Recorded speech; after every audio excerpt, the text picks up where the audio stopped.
How much you want for the place? How much you got?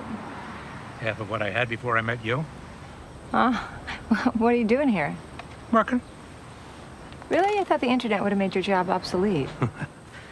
Never know when you're going to get a call for a fedora and a dangling cigarette. All right, so this was one of the first shows shot here during the pandemic. So talk to us about the series and what was it like shooting with all the restrictions, right?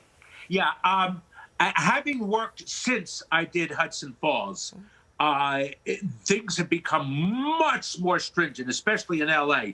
I'm doing a show called The Goldbergs. And, you know, the crew comes off of the set before the actors can come on and rehearse. Then we leave and the crew comes back on. This one was one of the first. We came back. We did it. 2 people were on the crew. Wow. The director, three. The cameraman, the lighting man, and the director who was pulling focus and working the camera along with the cameraman. So there were like 3, and the actors. We had no craft service. We had, wardrobe and hair, but they were far over. It was a skeleton crew, but we trusted each other. We getting tested. It was the first time I was tested. That was in July. Wow. And, if as long as you're clear. Okay. In fact, it was scary. With the place where we went to get tested, they came out and gave the results to one guy, and they said, "You're positive." Ooh. And he goes, "What? What does that mean?" And he was positive, and they didn't tell him a thing. Wow. And so things have really changed. All right. And evolved with this pandemic. Yeah. Okay, so Mr. Kind, are we going to need a fedora and a dangling cigarette to watch the show? Do you? Yes. Let's just say you should have watched Columbo, either Columbo or the Maltese Falcon.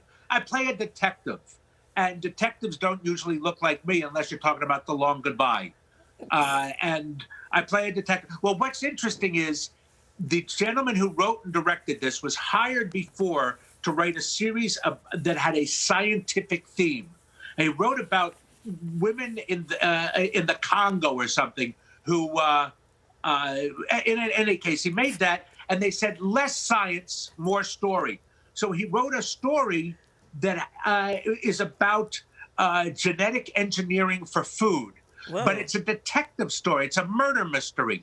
It's really quite brilliant what he's done. Oh, you're in it, so I can't wait to see it. I honestly can't. But here's the deal. I was wondering if your phone was going off the hook, because a few days ago, your buddy, George Clooney, was on Howard Stern talking about when you guys lived together, all the pranks he played. He remembers every single detail. Do you remember the pranks as well as he did? And did you ever try to get back at him?